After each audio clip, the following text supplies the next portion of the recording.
Good morning, athletes. Happy Friday. You made it to the end of the week. We've got a sprint finisher for you this week and some nasty devil presses, so hopefully you are ready for a pretty nasty workout. We're going to start with our warm-up. We're going to start with a 1-minute AMRAP of maximum burpees. So just trying to move through these burpees for a minute. Doesn't need to be at super high speed. Just trying to warm up those hips, get us ready for the rest of the workout. After that, we're going to rest 30 seconds. Then we're going to do a minute of max reverse lunges. Same thing, focusing on that position, stretching that hip out as we go back, getting a good stretch and warm up in your legs.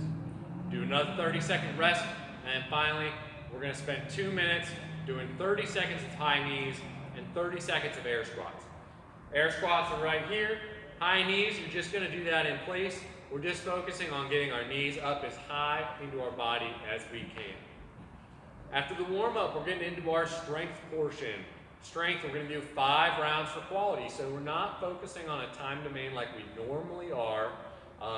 But at the same time, I don't want you to spend a lot of time resting in between one of these rounds. Try to keep your heart rate at a good position that is not coming down so low that you get back into that resting sort of feel. So what we're going to be doing is devil presses, single arm devil presses that we're alternating each repetition. Total of 6, and then 10 dumbbell reverse lunges. So you're going to do that all 5 rounds for quality. Dumbbell devil presses, in case you're not aware. We're going into that burpee. Then we're going to pick up that dumbbell. We're going to almost swing it like it's a kettlebell. Bring that overhead into a bit of a snatch. So that's kind of what it's going to look like as we alternate our arms back and forth. Really focus on driving that dumbbell in that swing portion of the lift and getting that overhead with as much efficiency as you can. We don't want that to turn into a clean and jerk for each repetition. So really focus on one smooth motion from the ground overhead. Then those reverse lunges, we're going to just hold that dumbbell in a suitcase style position or however you feel most comfortable. We're going to step back into that reverse lunge. We're going to do 10 total, so switch that dumbbell side halfway through as you get through all of them.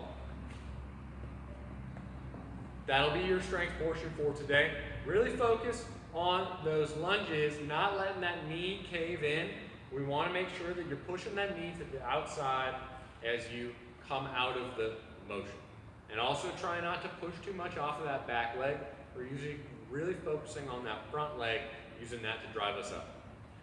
After the strength, we're getting into our sprint workout that I mentioned. This is going to be a little bit interesting, and I want you to really dig deep as you go through it. How it's going to start is you're going to have a 3-minute running clock. You're going to do maximum number of dumbbell hang power cleans. This is going to be single arm. We're really going to be just focusing on that little dip, driving it up to our shoulders, catching it with another little dip, and then bringing it back down and moving through those repetitions quickly. Switch your hands however you want. You do not need to alternate every rep. You can break it up however you want. 3 minutes is a long time. So really focus on where you're going to rest on during that period and how you can make it a little bit easier as you go through it. We're going to rest 1 minute after that 3 minutes is up. Then we're getting into an 8-minute sprint. 100-meter run, 15 sit-ups, and 20 walking lunges. This is all body weight. So we're going to go out on that 100-meter run. That should take you about 30 seconds total. So if you don't know where your 100-meter mark is by now, go out for 15 seconds, come back for 15 seconds. That's what you're going to use as your 100-meter benchmark. Then we're going to do our 15 sit-ups. You can do those sit-ups any way you'd like. You can butterfly your legs like you can see Lacey is doing here. You can keep them straight leg. You can have them bent leg. However you like, doesn't matter. What we do want to focus on is making sure the shoulders get past our hips at the end of that range of motion. That'll get the most power you can out of it. And then those 20 walking lunges. If you don't have space to do the walking lunges, you can also do them in place. Just focusing on moving through those quickly. Do that for 8 minutes, then we're going to rest another minute. And finish up with another 3 minutes of dumbbell hang power cleans. So the exact same thing as before, focusing on getting through that. that'll be your workout for today. There is a finisher at the end of this. We're looking for a bunch of glute bridge holds. 50 seconds on, 10 seconds off for multiple rounds. Glute bridge, we're really focusing on engaging our core and also our glutes. So we're just gonna drive those hips up, squeeze hard, and hold that position for the 50 seconds, and then rest and repeat. All right, hope you have a great one today. Hope you had a great week. If you have any feedback for us, please let us know, and we'll see you next week. Thanks.